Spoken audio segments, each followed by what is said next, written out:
যেটা আপনারা 17-18 জুলাই থেকে দেখেছেন, এবং আমাদের মোতায়েনটা পুরো সিলেট ডিভিশনে আমরা 5 অগস্টের পরে বাড়িয়েছি। তো সংখ্যাটা বেশি ছিল আপনার সিলেট এবং সুনামগঞ্জকে নিয়ে, বাট হঠাৎ করে বন্যাটা চলে আসলো হবিগঞ্জ, মৌলভীবাজার, বিশেষ করে মৌলভীবাজার ফুলাউড়া উপজেলাতে বেশি আসছে।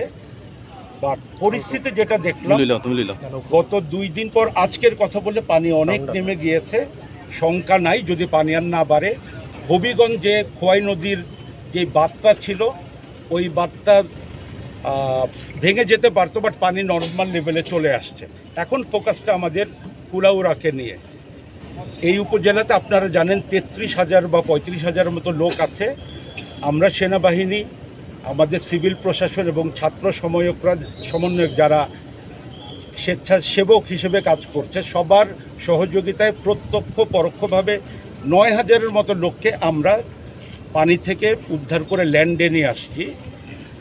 এর মধ্যে আপনার 7,000-এর মতো লোক আত্মীয় স্বজন বা কারো নিরাপদ জায়গায় চলে গিয়েছেন, 2,000 লোক আশ্রয় কেন্দ্রে আছে। আমরা স্থানীয় প্রশাসনের সাথে যোগাযোগ রেখে তাদের খাবার, যেই খাবারটা ইউএনও মহোদয় দিচ্ছেন, আমরাও আজকে খাবার নিয়ে আসছি। আমার ইউনিট যারা এইখানে আছে তারা নিজেদের খাবারটা দিয়েছে। সৈনিকদের খাবার থেকে একটা অংশ নিয়ে এসে আজকে আমিও বিতরণ করছি। আমি আমার মিসেসকেও নিয়ে আসছি, উনি মহিলাদেরকে দিয়েছেন। 500 প্যাকেট 500টা পরিবার পাবে। এর পাশাপাশি এই ত্রাণটা অব্যাহত থাকবে যতদিন প্রয়োজন। সিভিল প্রশাসনের দিকেই আমাদের নির্ভর করতে হবে। শুনেছি যে যারা বিদেশে থাকেন তারাও নাকি এগিয়ে আসছেন।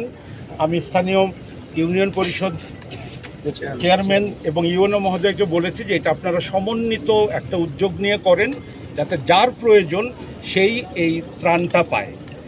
এর পাশাপাশি আমরা চিকিৎসা দিচ্ছি। এই মুহূর্তেও আমার ডাক্তার চিকিৎসা দিচ্ছে। গতকালকে আমরা 250 জনকে দিয়েছিলাম। হোপফুলি এটা প্রয়োজন যার হবে তাকে দেয়া হবে।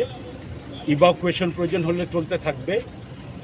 অন্যান্য সুযোগ সুবিধা যদি প্রয়োজন হয় স্থানীয় প্রশাসন বলে সেইটা আমরা করে যাব।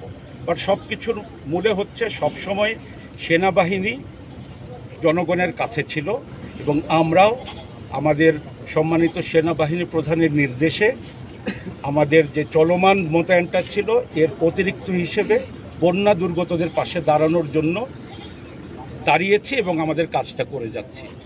আমরা ধন্যবাদ জানাই স্থানীয় প্রশাসনের পাশাপাশি স্থানীয় পুলিশদেরকেও, যারা আমাদের সাথে নিবিড় সমন্বয় রাখছেন এবং আমাদের কাজটা সহজ করছেন। স্যার, একটা বিষয় স্যার, যারা এখন ক্ষতিগ্রস্ত হয়েছে, অনেকের বাড়িঘর কিন্তু ভেঙে গেছে, এদেরকে কোনো পুনর্বাসন বা বাড়িঘর তৈরি করে দেওয়ার জন্য আপনাদের কোনো ভূমিকা রয়েছে কিনা? আমাদের ভূমিকাটা আসলে যারা লো লাইং এরিয়াতে আপনার বাড়িগুলো করেছে, এগুলা খাস জমি নাকি ব্যক্তি মালিকানাধীন এটা আমি জানি না। ক্ষতিগ্রস্ত মূলত তারা হয়েছেন এখানে। আর নামটা হচ্ছে টিলাগাঁও। গ্রামগুলো আসলে টিলার উপরে।